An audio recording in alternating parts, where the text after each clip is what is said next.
আসসালামু আলাইকুম। আজকে আমরা পড়ব ইনফ্লামেশন অ্যান্ড রিপেয়ার। এটা হচ্ছে পার্ট 1। তো ইনফ্লামেশন বলতে আমরা কি বুঝি? What is inflammation? Inflammation is a response of vascularized tissues to infections and damaged tissues that brings cells and molecules of host defense from the circulation to the sites where they are needed in order to eliminate the offending agents। তাহলে এই ডেফিনেশনে কিছু part আছে যে এটা হচ্ছে একটা response. কার response? এটা হচ্ছে ভাস্কুলারাইজড টিস্যু রেসপন্স। কার প্রতি? ইনফেকশন অ্যান্ড ড্যামেজ টিস্যুর প্রতি। যেটা কি করবে? যেটা করবে that brings cells and molecules of host defence. কোথায় থেকে? From circulation. কোন জায়গায়? To the site where they are needed. কেন দরকার? In order to eliminate the offending agents. তো ইনফ্লামেশনের ইম্পর্টেন্সটা কি? যদি ইনফ্লামেশন না হতো তাহলে ওন্স কখনো হিল হতো না। আর ওন্স হিল হতো না এবং হচ্ছে যে ইনফেকশন যেটা সেটা আনচেকড থেকে যেত। আর ইনজুর্ড টিস্যুস কখনোই হিল হতো না, এই কারণে সেগুলো রয়ে যেত পারমানেন্ট ফেস্টারিং সোর্স হিসেবে। ইনফ্লামেশনের steps. At first, the offending agent that is located in the extravascular tissue is recognized by host cells and molecules. The second step is the leukocytes and plasma proteins are recruited at the site of infection where the offending agent is located. The leukocytes and protein are then activated and then work to destroy the offending substance. Then the reaction is controlled and terminated, the damaged tissue is repaired. Components of inflammation. একটা হচ্ছে blood vessel আর এটা হচ্ছে leucocytes. তো যখন কোনো inflammation হয় তখন blood ভেসেলগুলো dilated হয়ে যায় to slow down blood flow and by increasing their permeability. এর ফলে সার্কুলেটিং প্রোটিনগুলা আদার সাইট থেকে ইনফেকশনের যে সাইট বা টিস্যু ড্যামেজের যে সাইট সেখানে রিক্রুইট করে। লিউকোসাইটসগুলো প্রথমে হেলথ হয়, তারপর তারা হচ্ছে মাইগ্রেট করে টিস্যুতে যায়। Harmful consequences of inflammation. ইনফ্লামেশনটা একটা প্রোটেক্টিভ রোল, কিন্তু এটাতে অনেক পেইন হয় এবং ফাংশনাল ইম্পেয়ারমেন্ট হতে পারে। সামটাইমস এই পেইন আর হচ্ছে ফাংশনাল ইম্পেয়ারমেন্ট এটা সেলফ লিমিটেড হয় এবং হচ্ছে রিজলভ হয়ে যায়, কিন্তু কোনো কোনো ক্ষেত্রে এটা লাইফ থ্রেটেনিংও হতে পারে। যেমন life threatening hyper sensitivity reaction অথবা এনভায়রনমেন্টাল অ্যালার্জেন, এগুলোর প্রতি হাইপার সেন্সিটিভিটি। এখানে হচ্ছে কি হয় যে সেলফ টিস্যুর এগেনস্টেই অটো ইমিউন ডিজিজ তৈরি হতে পারে। অথবা ক্রনিক ইনফ্লামেশন কোনো কোনো ক্ষেত্রে কিছু ডিজিজ করে, যেমন ক্রনিক ইনফ্লামেটরি ডিজিজ যেমন rheumatoid arthritis, atherosclerosis, lung fibrosis. কিছু কিছু মেটাবলিক ডিজেনারেটিভ ডিজিজ আছে যেগুলো ক্রনিক ইনফ্লামেশনের ফলে হয়, যেমন টাইপ 2 ডায়াবেটিস মেলাইটাস, তারপর হচ্ছে অ্যালঝেইমার্স ডিজিজ আর ক্যান্সার। এই জন্য ইনফ্লামেশনকে অনেক সময় বলা হয় সাইলেন্ট কিলার। তো ইনফ্লামেশনটা লোকাল একটা সাইটে হতে পারে, যেমন ফ্যারিনজাইটিস, সেক্ষেত্রে হচ্ছে ফিভার হতে পারে ব্যাকটেরিয়াল ইনফেকশনের কারণে, অথবা ভাইরাল ইনফেকশন যেমন ফ্যারিনজাইটিস হতে পারে। এগুলো হচ্ছে একটা সাইটে লোকালাইজ থাকে। আবার ইনফ্লামেশন হচ্ছে সিস্টেমিক হতে পারে, সেই ক্ষেত্রে আমরা পাই কি সিস্টেমিক ইনফ্লামেটরি রেসপন্স সিনড্রোম। ইনফ্লামেশনের কিছু মেডিয়েটরস আছে, যেমন বিভিন্ন রকম সলিউবল ফ্যাক্টর আছে যেগুলো ইনফ্লামেশনের ভাস্কুলার আর সেলুলার রিয়াকশনকে ইনিশিয়েট করে। ইনফ্লামেশন মেইনলি দুই রকম, একটা হচ্ছে অ্যাকিউট ইনফ্লামেশন আর একটা হচ্ছে ক্রনিক ইনফ্লামেশন। তো যেটা অ্যাকিউট ইনফ্লামেশন সেখানে আমরা সাধারণত ইডিমা পাই, আর এখানে মেইন সেল হচ্ছে নিউট্রোফিল। অন্যদিকে ক্রনিক ইনফ্লামেশনের মেইন সেল হচ্ছে লিম্ফোসাইট অথবা হচ্ছে মনোসাইট ম্যাক্রোফেজ। আর অ্যাকিউট ইনফ্লামেশনটা হচ্ছে fast onset within minutes to hours, আর ক্রনিক ইনফ্লামেশনটা হচ্ছে স্লোলি, এটা ডেইজ অনুসারে প্রোগ্রেস করে। তো অ্যাকিউট ইনফ্লামেশনে মেইনলি এটা ইননেট ইমিউনিটিটা রেসপন্স করে, আর ক্রনিক ইনফ্লামেশনটা সবসময়ই অ্যাডাপটিভ ইমিউনিটির রেসপন্স। আর অ্যাকিউট ইনফ্লামেশনে যে টিস্যু ইনজুরি আর ফাইব্রোসিসটা হয় সেটা হচ্ছে mild and self limited, R chronic ইনফ্লামেশনের ক্ষেত্রে এটা সিভিয়ার অ্যান্ড প্রোগ্রেসিভ। ওফেন্ডিং এজেন্টকে এলিমিনেট করার মাধ্যমে ইনফ্লামেশনের টার্মিনেশন হয়। এরপর শুরু হয় টিস্যু রিপেয়ার, যেখানে হচ্ছে ইনজুর্ড টিস্যুটা রিপ্লেস হয় through regeneration of surviving cells and filling of residual defects with connective tissue, that is the scarring. ইনফ্লামেশনের হলমার্ক হচ্ছে 5টা, যেটা হচ্ছে সেলসাস রোমান উনি বলেছিলেন 4টার কথা। সেই 4টা কী কী? সেটা হচ্ছে রুবর মানে রেডনেস, টিউমার মানে সোয়েলিং, ক্যালোর মানে হচ্ছে হিট, অ্যান্ড ডলোর মানে হচ্ছে পেইন। এরপর এর সঙ্গে একটা 5th সাইন যোগ করা হয় by Rudolf Virchow, which is ফাংশিও লাইসিয়া, যেটার মানে হচ্ছে লস অফ ফাংশন। ইনফ্লামেশনের কজ হচ্ছে 4টা। ফার্স্ট অফ অল ইনফেকশন, তারপর হচ্ছে tissue necrosis, foreign bodies, immune reaction. ইনফেকশনের মধ্যে হতে পারে এটা ভাইরাল, ব্যাকটেরিয়াল অথবা প্রোটোজোয়াল, যেমন ফ্যারিনজাইটিস, এটা ভাইরাল ফ্যারিনজাইটিস হতে পারে।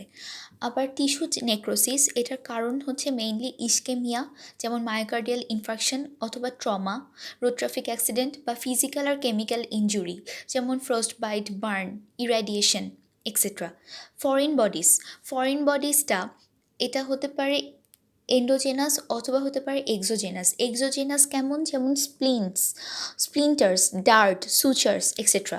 আবার এন্ডোজেনাস যেমন ইউরেট ক্রিস্টাল গাউট পেশেন্টের ক্ষেত্রে, অথবা অ্যাথেরোস্ক্লেরোসিস, এই ক্ষেত্রে হচ্ছে কোলেস্টেরল ক্রিস্টাল, বা লিপিড ওবেসিটি অ্যাসোসিয়েটেড মেটাবলিক সিনড্রোমের ক্ষেত্রে। এরপর হচ্ছে ইমিউন রিয়াকশনটা হচ্ছে হাইপার সেন্সিটিভিটি আর হলো অটো ইমিউন ডিজিজ। তো হাইপার সেন্সিটিভিটিতে কী হয়? এনভায়রনমেন্টাল অ্যালার্জেন, যেটা সাধারণ মানুষের ক্ষেত্রে তার কোনো ইমিউন রেসপন্স হওয়ার কথা না, তবে এটাই আবার সেন্সিটিভ পার্সনের ক্ষেত্রে হাইপার সেন্সিটিভিটি রিয়াকশন হতে পারে, জেনেটিক প্রিডিসপোজিশন যাদের থাকে, অথবা অটোইমিউন ডিজিজ, যেখানে কি হয় সেলফ টিস্যুকে অ্যান্টিজেন হিসেবে রিকগনাইজ করে তার এগেনস্টে অ্যান্টিবডি প্রডিউস হয়। তো এই ধরনের ইনফ্লামেশনগুলো মেইনলি সাইটোকাইন্স, যেগুলো টি লিম্ফোসাইট প্রডিউস করে বা হচ্ছে ইমিউন সেলগুলো প্রডিউস করে, সেগুলোর মাধ্যমে হয়ে থাকে। এখন হচ্ছে recognition of microbes and damage cell. এটা কিভাবে বুঝবো? এটা বুঝবে হচ্ছে cellular receptor for microbes, sensor of cell damage, other cellular receptors involved in inflammation and circulating protein. এখন সেলুলার রিসেপ্টর ফর মাইক্রোবস এগুলো কী কী আছে? এক্সট্রা সেলুলার যেই মাইক্রোব তার জন্য যে রিসেপ্টর সেটা থাকবে হচ্ছে প্লাজমা মেমব্রেনে। ইনজেস্টেড যে মাইক্রোব তার জন্য রিসেপ্টর থাকবে এন্ডোজোমে, আর ইন্ট্রাসেলুলার যে মাইক্রোবস তার জন্য রিসেপ্টর থাকবে সাইটোপ্লাজমে। এই রিসেপ্টরগুলোর ফ্যামিলি হচ্ছে টল লাইক রিসেপ্টর। এই রিসেপ্টরগুলো এক্সপ্রেস করে বিভিন্ন রকম সেল, যেমন epithelial cell, dendritic cell, macrophage, leukocyte. তাহলে এখানে আমরা দেখতে পাচ্ছি যে অ্যান্টিজেন প্রেজেন্টিং সেল যেমন হচ্ছে ম্যাক্রোফেজ, ডেনড্রাইটিক সেল, তারা এক্সপ্রেস করে। এছাড়াও এপিথেলিয়াল সেল, তারপর বিভিন্ন রকম লিউকোসাইটস, এরা সেলুলার রিসেপ্টর এক্সপ্রেস করে। এখন হচ্ছে সেন্সরস অফ সেল ড্যামেজ, যে সেলটা যে ড্যামেজ হয়েছে এটার সেন্সর কী? যেমন uric acid, DNA breakdown product. তাহলে যদি কোনো একটা সেল ড্যামেজ হয়, সেখানে যদি ডিএনএ ব্রেকডাউন হয়, সেক্ষেত্রে ইউরিক অ্যাসিড বেড়ে যাবে। অথবা এটিপি ড্যামেজড মাইটোকন্ড্রিয়া থেকে এটিপি বাইরে বের হয়ে আসতে পারে, সেক্ষেত্রে এটিপি পাবো আমরা বেশি। অথবা রিডিউসড ইন্টারসেলুলার পটাশিয়াম কনসেন্ট্রেশন, এটা থেকে বোঝা যাবে যে প্লাজমা মেমব্রেনে ইনজুরি হয়েছে, সেই জন্য পটাশিয়ামটা সেলের বাইরে বের হয়ে এসেছে, যার জন্য ইন্ট্রাসেলুলার পটাশিয়াম কনসেন্ট্রেশন কমে গিয়েছে। এখন রিসেপ্টর যখন অ্যাক্টিভেট হয়, সেক্ষেত্রে তারা রিসেপ্টরগুলো অ্যাক্টিভেট করে মাল্টি প্রোটিন সাইটোসোলিক কমপ্লেক্সকে, যেগুলো বলে হলো ইনফ্ল্যামেজম ইনডিউস করে প্রোডাকশন অফ সাইটোকাইন, যেমন ইন্টারলিউকিন-1। আবার ইনফ্ল্যামেজম has also been implicated in inflammatory reactions, for example urate crystals in case of gout, অথবা lipid in case of metabolic syndrome, cholesterol crystal in case of atherosclerosis, or amyloid deposits in brain in case of Alzheimer's disease. Other cellular receptors involved in inflammation are the Fc receptors of leukocytes that bind with antibodies and complement components. These directly receptor produce করার বদলে কিছু কিছু leucocyte আছে, যেমন হচ্ছে neutrophil, যেমন হচ্ছে macrophage. এরা অ্যান্টিবডির এফসি পোর্শন অথবা কমপ্লিমেন্টের ব্রেকডাউন প্রোডাক্টের জন্য রিসেপ্টর প্রডিউস করে, যার ফলে অপসোনাইজেশন হয় আর এভাবে ফ্যাগোসাইটোসিসকে এনহ্যান্স করে। আর আছে কিছু সার্কুলেটিং প্রোটিন, এগুলোর মধ্যে আছে কমপ্লিমেন্ট সিস্টেম, আর আছে ম্যানোজ বাইন্ডিং লেকটিন। এদেরকে একসঙ্গে কালেকটিনও বলে। কালেকটিন প্রোটিনগুলোও কী করে, এরা হচ্ছে মাইক্রোবিয়াল ইনফেকশনকে কমব্যাট করে, বাইন্ড করে, এভাবে করে রিকগনাইশন হয়। এখন আসি আমরা পার্ট 2, যেটা হচ্ছে অ্যাকিউট ইনফ্লামেশন। তো অ্যাকিউট ইনফ্লামেশন কী? অ্যাকিউট ইনফ্লামেশনের 3টা মেইন কম্পোনেন্ট, একটা হচ্ছে ভ্যাসোডাইলেশন, একটা হচ্ছে ইনক্রিজড ভাস্কুলার পারমিয়াবিলিটি, আর 3 নাম্বারটা হচ্ছে ইমিগ্রেশন অফ দ্য লিউকোসাইটস। তাহলে acute inflammation has 3 major components. Number 1, dilatation of the small blood vessels that increase in blood flow. Number 2, increased permeability of microvasculature enabling the plasma proteins and leukocytes to leave circulation. Number 3, immigration of the leukocytes from the microcirculation, their accumulation in the focus of injury and their activation to eliminate the offending agent. তাহলে acute ইনফ্লামেশনকে যদি আমরা ভাগ করি, এখানে আমরা পাই যে এখানে একটা আছে ভাস্কুলার রেসপন্স, আর এটা হচ্ছে সেলুলার রেসপন্স। সেলুলার রেসপন্সটা মেইনলি লিউকোসাইট দিয়ে, আর ভাস্কুলার রেসপন্সটা হচ্ছে বিভিন্ন রকম ব্লাড ভেসেল। সংজ্ঞার ভিতরে আমরা বলেছি যে ভাস্কুলার রেসপন্সের 2টা মেইন ব্যাপার, একটা হচ্ছে ভ্যাসোডাইলেশন হবে, যার কারণে ব্লাড ফ্লোটা বাড়বে, আর এটা হচ্ছে ভেসেলের পারমিয়াবিলিটি বেড়ে যাবে, যার কারণে প্লাজমা প্রোটিন আর লিউকোসাইটরা সার্কুলেশন থেকে ইনফেকশনের সাইটে যেতে পারবে। তো এই যে ফ্লুইড ইসকেপ করবে, এইটার হচ্ছে 2 রকম, একটা হচ্ছে এক্সিউডেশন আর একটা হচ্ছে ট্রান্সিউডেশন। এক্সিউডেশন হচ্ছে the escape of fluid, protein and blood cells from the vascular system into the interstitial tissue or body cavities is known as exudation. And transudation is a fluid with low protein content, most of which is albumin, little or no cellular material and low specific gravity. তাহলে এক্সিউডেশনের ক্ষেত্রে এখানে cellular element থাকে, তবে ট্রান্সিউডেশনের ক্ষেত্রে little or no cellular element.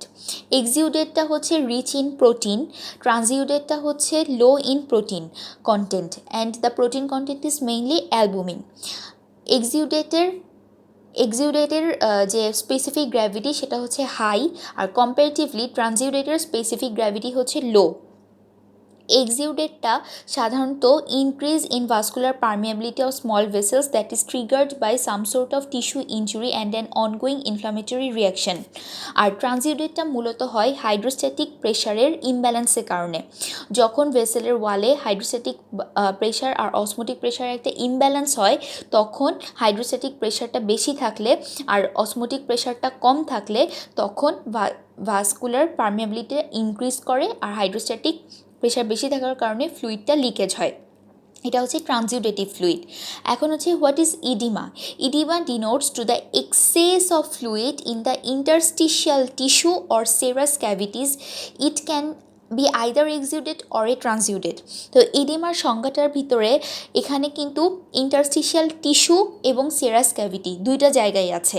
Interstitial tissue অথবা serous cavity, এই 2 জায়গায় যদি excessive amount of fluid accumulate করে, যেটা হতে পারে আইদার এক্সিউডেড অথবা ট্রান্সিউডেড, তাহলে সেটাকে আমরা বলবো ইডিমা।